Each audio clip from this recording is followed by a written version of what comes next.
Well, here we go. Look at that. It is April the 16th, the Wednesday, as we record this episode of Now and Next. Welcome back in. I'm Dave Trafford. And, we do have the Battle of Ontario on a number of levels, so we'll get into a little bit of that. But first, around the table, we are joined today by Anne-Marie Aikins is here from AMA Communications, Bob Reid with us from Broadway Strategy, and Lindsay Broadhead from Broadhead Communications.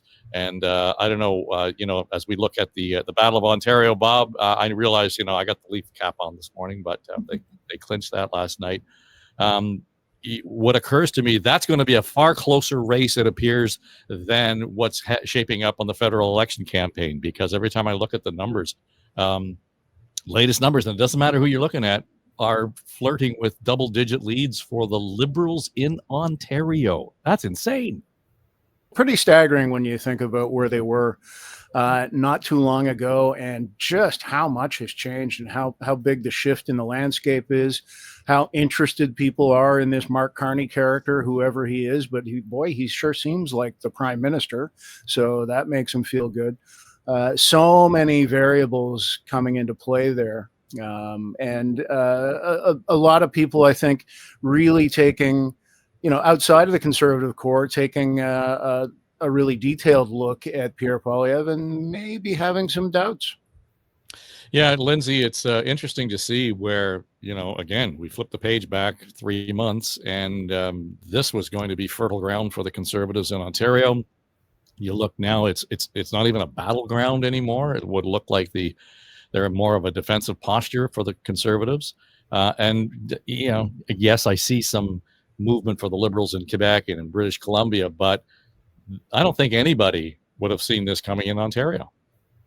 No, my God, what a life lesson about how life can change in such a short period of time. Like, take that with us on our life's journey, not to give up, and on the one side, but also not to count your chickens on the other.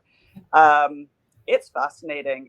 And what I am kind of struck by with the Carney piece, and Bob, how you introed him in terms of, like, do we know him? Don't we know him? What do we know? What don't we know? It seems that people are voting for him. And it's been a very long time since I've commented on an election where there is a candidate that people are leaning into, as opposed to simply voting against the other guy. So this has a little bit of a different spirit in that regard as well.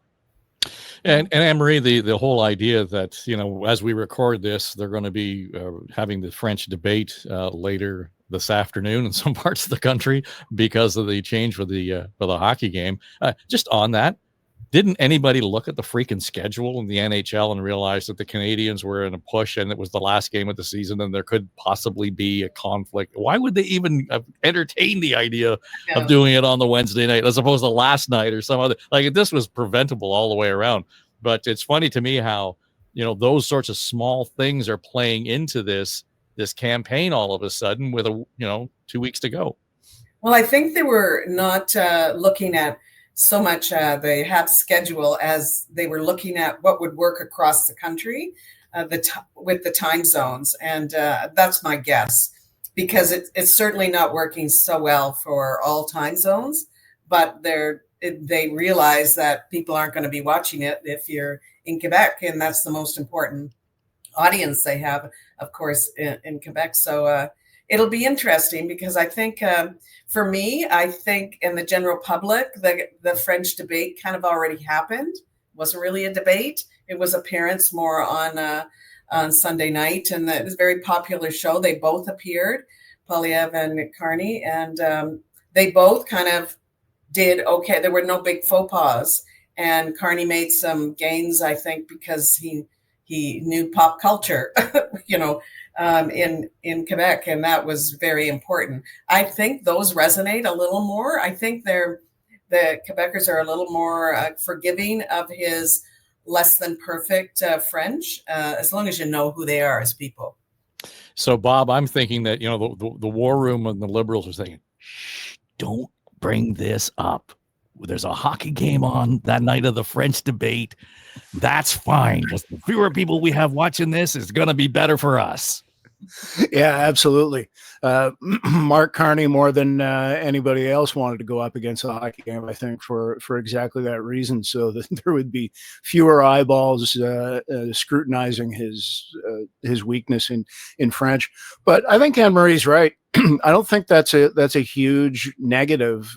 His less than 100% French in Quebec, because people recognize that he's conversant anyway. That he is making the effort, and he does understand their culture, their identity, their spirit. So I don't think the language thing is a liability for him. What I'll be watching for, actually, in both debates, is I'm expecting the return of Pierre Poilievre, the griller. I think he should show up with a giant apron on, because he is going to grill Mark Carney in both languages. I expect he'll take the same approach that he did that was so devastating on Justin Trudeau. Remember that committee hearing from a couple of years back where he was like, how much? How much? What kind? Just boom, boom, boom, relentless. I think Carney needs to have his elbows up for that kind of approach from Poilievre, particularly about his investment holdings. What are they? How much? Stocks, bonds, tax shelters? What are they? Boom, boom, boom, boom. And in French, Carney won't be able to keep up as quickly. So right. I think there's going to be some roustabout going on that way. It's interesting to me, and I would not want to point a finger suggesting or alleging any level of bias in assignments in any newsroom, Lindsay. But I think it's an interesting coincidence, shall we say. The two stories last night on the CBC National. One was Katie Simpson in Washington bringing up the issue of the 51st state, asking the White House to respond to that, because Trump hasn't talked about it since Carney became prime minister. And Katie's question was, well, where does he stand on that? Is he still really kind of picking that scab where there wasn't a story? The second part of it was, to Bob's point, they went deep on the investments of a number of conservative MPs and candidates who have stock interest in Brookfield, for example. Mm-hmm. So if it's okay for them, why isn't it okay for Carney? And again, not suggesting a bias, two really good questions, but what it does is it sort of tips the scale over towards, yeah, what about you conservatives? What the hell's wrong with you? And at the same time brings up the Trump issue, and that's always good for Carney. Mm-hmm. So the really great question. I'd like to dwell on this for the rest of the pod, actually. I think it's fascinating. Katie Simpson didn't pose it that way, actually. She brought up car manufacturing parts tariffs first. And that's, I think, because Flavio Volpe has been down there constantly and obviously is the most hot topic economically for us immediately as it relates to tariffs. And then she posed it as it relates to, we sense in Canada that his tone has changed, he being Trump. Can you comment on that? Like, why is it happening? So I actually see that she framed the question completely other. It's that the speaker came back and said, actually, we haven't changed at all. Sorry, we haven't been talking about Canada much in this room recently. But in fact, we still think that Canadians would benefit from being the 51st state. So I see zero bias there. And I actually can't comment on the other because I don't know the nuances of that one at all. But why I want to talk about this the rest of the pod, and I know we won't, but what do you do? And I think this is, another area where the beginning of the election, especially when Trudeau the beginning of the hot debate, the beginning of when Poilievre, it was clear that he was leading when Trudeau was still in the seat. A lot of pundits and strategists leaned into the idea and supported the idea that Poilievre limit his communications with the media. And I think what we're seeing right now is a complete flip of that. where the tone of the moment and the spirit of the moment is demanding a bit of vulnerability and honesty and transparency on the part of our leaders.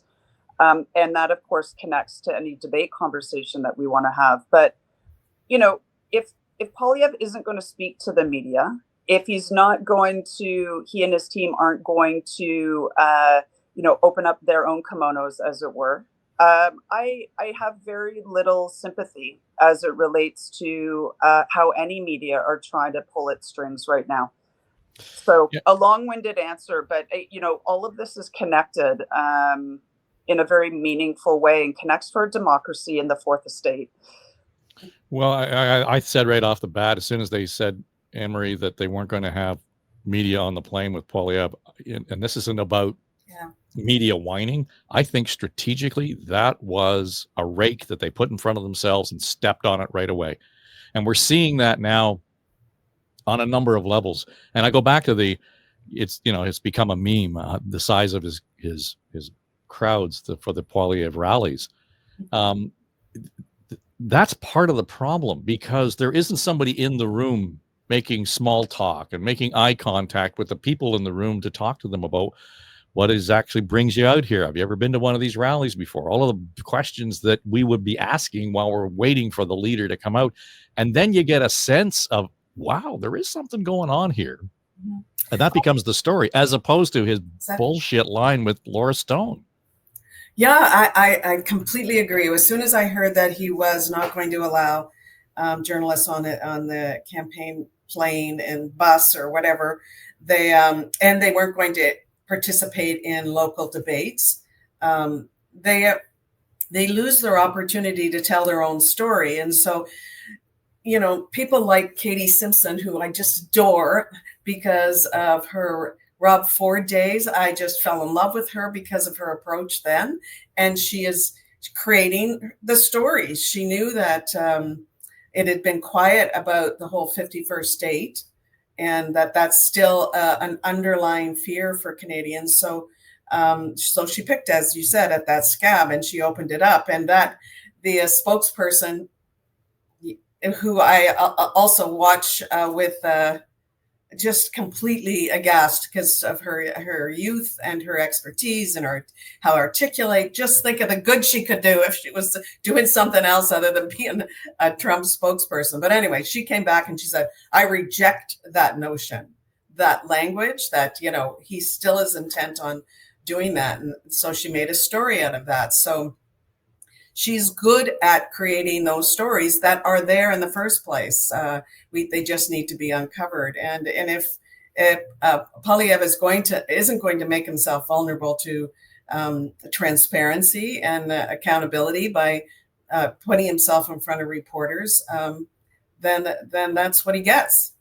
Unless you tell your story yourself, somebody else is going to tell it for you. Yeah, I would not necessarily disagree with that, Bob. But on the other hand, in the last week, I got the sense that Mark Carney's playing the role of Muhammad Ali and just doing the rope-a-dope thing. We're just kind of leaning back on the ropes a little bit, letting things happen. We're going to absorb some punches, because there really hasn't been much that's come out of that campaign. I mean, I realize we're into prep for the debate and all that kind of stuff takes up a lot of space in the campaign. But even since Friday, when he said, I'm back being prime minister for the day because, and then it really didn't make any announcements. So to some degree, that level of, standoffishness is seeping into the Liberal campaign. Sure, because they're running a front-runner campaign, which Carney is, if you look at the polls.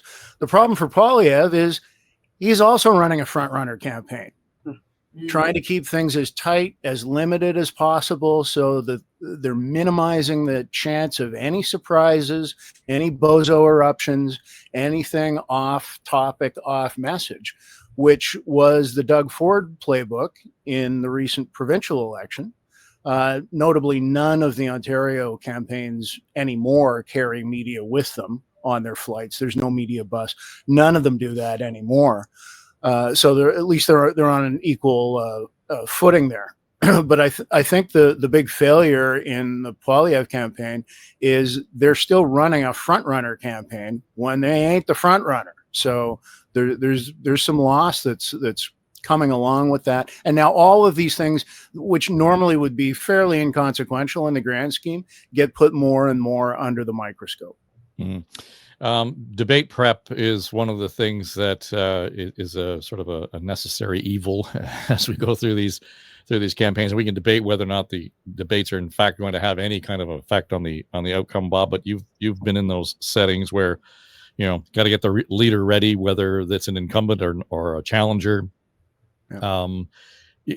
How do you know you're on track in debate prep? Well, you never know until the actual debate goes down.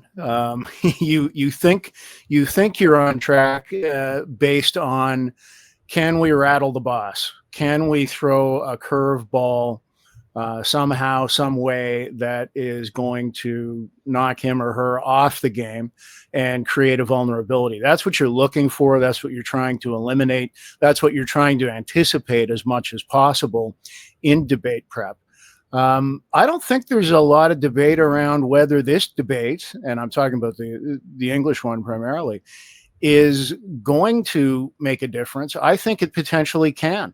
I think this is Poilievre's best shot, as I said, to prosecute his witness, to grill Carney and knock him off balance, because we've already seen in a couple of encounters with the media, Carney's not that great on his feet. And he's very transparent when something gets under his skin or bothers him.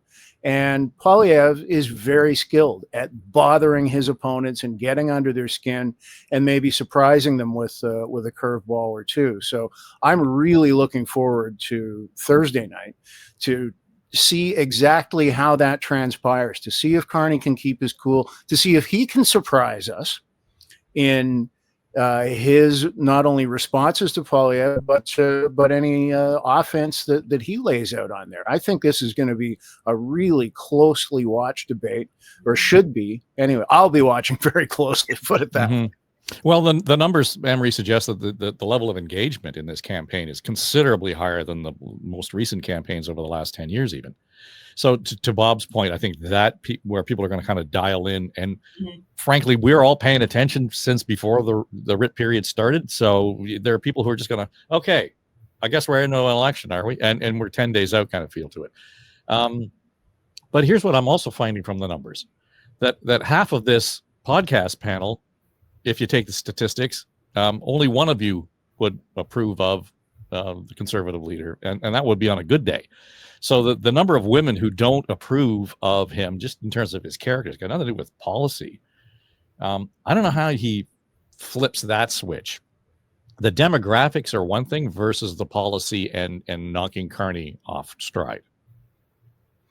On that note, I have a very close friend who I worked with in government and in politics, and he told me about a completely, utterly unscientific focus group that he had, aka a dinner party with lots of wine flowing.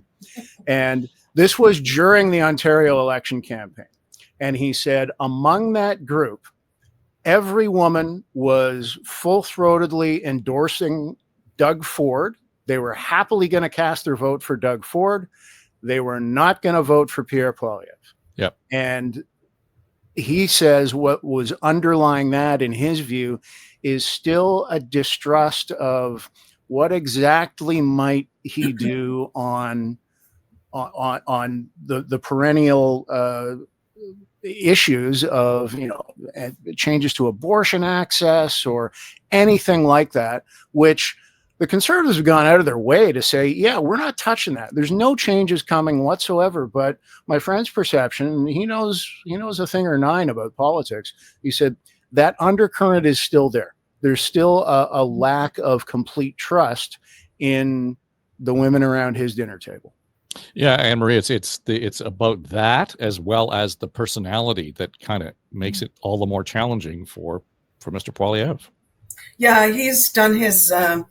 He's tried to soften his image since he's been running, and he tries, but it doesn't match the words that come out of his mouth. So it just makes me distrust him all the more. So he does, the things about, for example, his announcement, I think it was yesterday, about seniors scams, and completely unrealistic policy, but whatever. It does, people hear senior scams and they go, yeah, I can relate to that, either personally or my parents that are, giving away my inheritance to these scammers. But then he uses words like woke on crime, which again reminds us of Trump. And so as a woman voter, yeah, he has his personality just feels I just distrust him, just innately, kind of. And there isn't a gentleness about him, or there isn't a sense that he'll make, I can feel safe around him. So Donald Trump does the same kind of icky kind of feeling, maybe to more of an extreme. But his words, as I said, just don't match his policies. And it just reminds of us who he is. So he hasn't done a good job. He may be saying the words softer, but they're still the same words.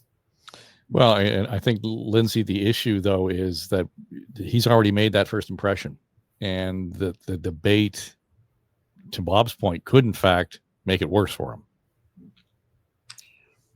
For Poilievre during debates. Yeah. I mean, it's funny. I think Carney has a road through the debates that's far more clean than Poilievre.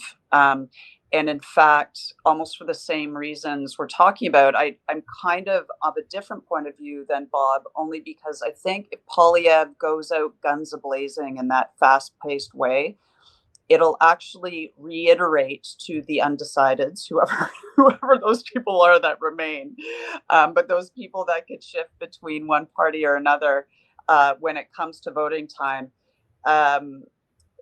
I think it'll reiterate Poilievre's negative qualities rather than any gaps in knowledge we have for Carney. So, the path ahead for Carney, it's going to be a battle for he against himself, right? Can a gentleman who's presumably sat at the head of the corporate table for most of his professional career, can he shake off those shackles of entitlement, of being agreed with, and show that he can take the hits and navigate through it cleanly? If he can do that, in my estimation, now mind you, this estimation may be through the lens of a middle-aged urban woman. And maybe others are looking at it through a different lens. So I'm also very conscious of my own bias that I bring here. But my sense is those are the people who are still potential votes and hot tickets out there. So I see Poilievre being in a far more vulnerable position, regardless of the polling numbers that are out there right now. Bob, can we talk about the debate itself? The debate, because 3 hours ago it was announced that the Greens wouldn't be at the podium anymore because they didn't have enough candidates around across the country, etc. Does it need to be more rigorous than it actually is? I mean, that just sounds like a weakness to be able to be added to the debate schedule without having the confirmation that you've actually got the number of candidates necessary to meet the criteria. Well, it's good they checked. It's good they finally did the math. The timing is surprising, but the outcome is not, because the criteria is very clear. You've got to have candidates running in, I think it's 90% of federal ridings, and they're over 100 candidates short. So I think this is a good enforcement of the rules. It also begs the question, though, about the Bloc Québécois and how their leader gets to be in the English language debate. It makes total sense in the French debate because that's largely a Quebec audience, where they run candidates and where people can vote for them, versus the rest of the country losing airtime on the English debate to a leader and a party that is not present in the rest of the country. So that's going to be, I think, probably today's debate, now that the Green Party story has broken. I think everybody's going to be taking a second look at the block now and going, well, how does that make sense? Because to me, it doesn't. Well, but they meet the criteria still, Yeah. right? I mean, they've got more than the 4% national support. Just it's so concentrated in Quebec. I don't know, it Right. rolls out to about 7 or 8% or something. So they meet that, and they've got MPs in Ottawa and so on. Yeah. So they meet 2 of the 3. You're right, but Right. the whole question around the criteria itself, I think, is a little weak. Yeah.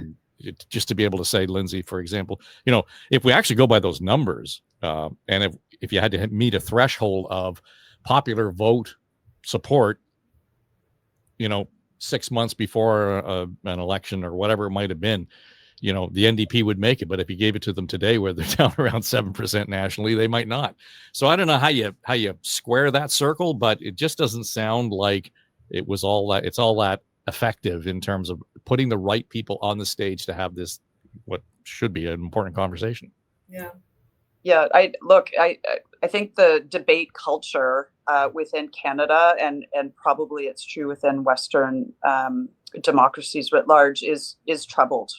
The debates as of late have been a bit of a circus, and a bit of we're going to add some tech here, and we're going to add a whole bunch of images and questions coming from the public here, and it's this back and forth. There isn't actually much time for old school, healthy capital D debate on the issues that matter. Like, all it is serving up 30 seconds for the leaders to deliver, a key message punch, to talk over the next guy because they don't want, their opponent to get a good clean clip that they can use the next day. So it's become this 3-ring circus of communications tactics rather than anything strategic and elevated for the public. So just in a very high level, I'd love to see the entire thing recast.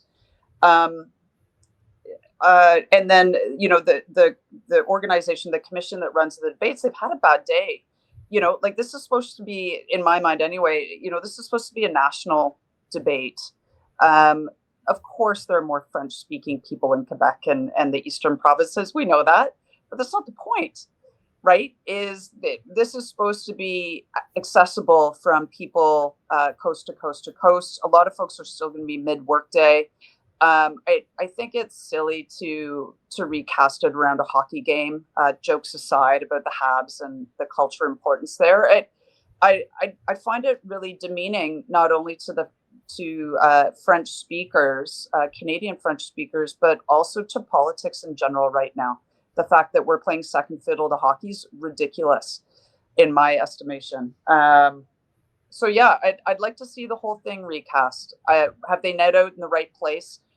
Probably. The green would be a distraction, and I don't think actually offer a good third party qualifying element to the debate. On the topic of the circus aspect of debates, I completely agree with you. Nothing drives me crazier than people yelling over each other to try and control and dominate. I think that's just so much political BS, and it makes for bad broadcasting as well. One of the best U.S. presidential debates I ever saw, and I'm probably going back 30 years now. I forget specifically who the 2 candidates were, but I remember this format. It was on PBS, and it was the PBS interviewer sitting at a table with the 2. It's easier when there's only 2, party leaders, but sitting at a table with them and doing an hour or a 90-minute interview, essentially, where he would ask a question of the one, and then he'd turn to the other to get their viewpoint and to allow some rebuttal. But there wasn't any of this digging at each other, yelling, trying to overspeak. And to me, it was the most content and quality rich format I've ever seen. So I would be an advocate of something like that here. See, and you know what's sorry if I just jump in quickly. Yeah. What's so amazing about that is that it's not dissimilar to what we're doing here, or what podcasts are doing. It's a direct response to the inability to have a learned conversation in the current public fora, right? And the struggle that media have, traditional media have to facilitate that conversation. Wouldn't it be magic if the media, to Bob's point, gained control? It's not a going back to something laggard, to something pre-tech. It's going forward and acknowledging that the platform that they have is still this wonderful visual medium that can create debate. How exciting would that be? Well, here's the problem, though, Anne-Marie, with that. And I don't disagree with anything that Bob or Lindsay said. And I've suggested that all along. But when I bring that up, the pushback I get from people who've been in, the chair and doing the debates, the politicians, it's not the job of the moderator to fact check the people on the stage. No, that's exactly what the job should be. That should be, you didn't answer my question. Now let's go back and let's deal with that. Okay, that's fine. But to be able to do that. So immediately we're in a place where the media actually does have a good deal of influence on all this because the consortium decides, where it's going to be and how it's going to lay out and all that kind of nonsense. But the question around the format itself is always the story of the debate. It's rarely about, what came out of the debate that was actually of anything of substance. But as soon as you bring up this question around fact checking the people on the stage, you get pushback. That's not their job. Yeah, I think it's a way to, I completely agree with everything everybody has said. But I think two problems is, one is, I think actually the biggest problem is avoiding all the hockey analogies as we discuss the results of the debate. Because I defy every newscaster, every pundit that's all they're going to be doing is doing hockey analogies. Anyhow, I'm not good at hockey analogies, so I won't say any, but I think there's a few problems with it. One is I think whoever is chosen to be the moderator, that network doesn't want to be accused of having any kind of bias. And if they're constantly, if one of the leaders is constantly saying out, misfacts and lies and so forth, it would look like they have a bias towards that. So I think they're trying to avoid that. The other thing is the reality of the times we live in, and with it doesn't make for good TV to have thoughtful, long answers. It makes for people to tune out because their attention spans have become they have evaporated because of our social media world we live in. And I think TV is trying to manage that with the headlines that they want, and the sound bites and the quick and the moving and the really fast. Thoughtful debates just won't make for good TV. I think those are the two reasons. Yeah, you're right. And from a broadcast perspective, that's what you would hear all the time. You got to have some action, you got to have some fire, you got to have whatever. No, you really don't. I mean, I think what you really want to do, and here's what I'll say, Bob, is that what's come out of this campaign and the unlikely ascendancy of Mr. Carney is that immediately when he was appointed the leader of the party, people were worried that he was walking on his laugh lines or his applause lines. He wasn't letting his jokes breathe enough or whatever it might be. And I thought, seriously, that's what it's come down to. And how good is his French? Can he, use the right conjugation of the verb to make sure he's understood properly in Quebec and so on? Mm-hmm. All of those things seem to be stripped away. Hitting your applause line with a punch can't necessarily, should not be the criteria for voting for the next prime minister or the candidate in your riding. No, you're entirely right. But there are performance aspects to politics. All of the most inspiring, galvanizing leaders have been great performers. They know how to work a crowd. They know how to let an applause line land. They know how to play a laugh line.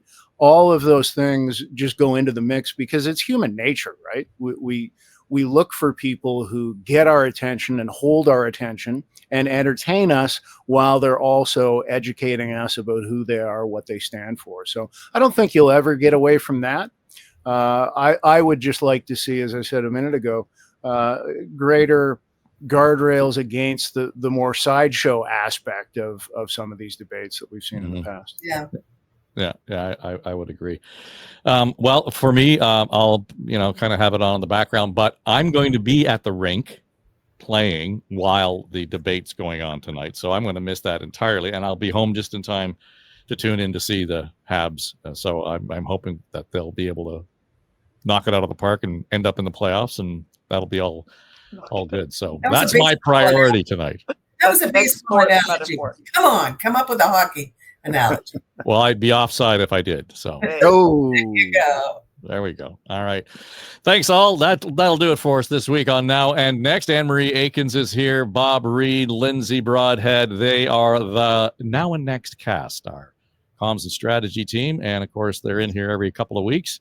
And, sometimes more than that, depending on what's going on around the town and on the comms side of things. So tomorrow, we are going to record the latest edition of On the Ledge, your Ontario Politics podcast. Kathleen Wynne, Tim Hudak, John Wright, Keith Lester in studio. So we'll there on other thing. My question for them is, I want to know, going into the Thursday night debate, what exactly is the ballot question? Because I don't think we've nailed that down. In fact, I think there's more than one. But we'll talk about that more. And so if you're listening on Apple, Spotify, iHeart, great. You can find Now and Next and On the Ledge, your Ontario Politics podcast, wherever you're listening. That's great. If you're watching on the YouTube right now, subscribe to the channel, and you get both shows in this feed, so you don't have to do anything, and we get both of these programs to you on a weekly basis. All right, that'll do it. I'm Dave Trafford, and this is Now and Next for Story Studio Network.